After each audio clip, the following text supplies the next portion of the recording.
My name is Patrick Kuwana. We are certainly walking in unprecedented times in a journey that I'm sure none of us ever thought we would be walking such a journey in our lifetimes.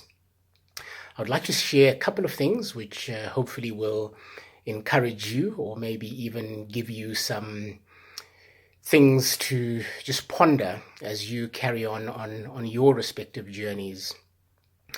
For me, about 18 months or so before the start of this whole COVID crisis, I had been on a journey establishing a new business, starting to pursue some serious discussions around raising the necessary capital that I needed, and even starting to explore avenues for raising funding for the various initiatives and projects that we were looking to get involved in.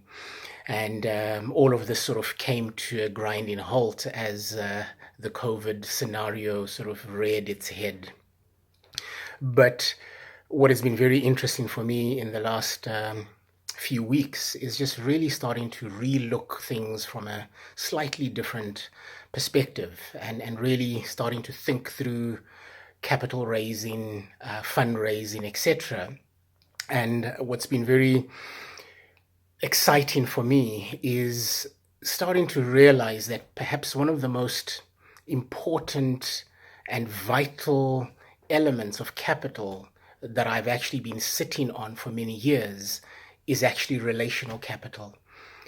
Relationships that I've built over years, trust and confidence that has been built over many years of different interactions with different people, and starting to realize how that might very well be the channel that opens up the door to funding and even capital, even in an environment where it seems as if the flow of money is actually shut down.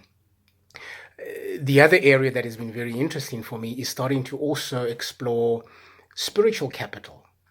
How do I, through my faith, begin to maybe even analyze biblically how, through the Bible, we see resources being shifted, especially in times of trouble, in times of war, is where you actually found biblically the most shifting of resources. And therefore, that's given me a lot of confidence to say that even in this time, I truly believe we have an opportunity to still raise capital. We still have an opportunity to raise funding. And therefore, if you are one of those people, I encourage you. There is funding, there is capital available.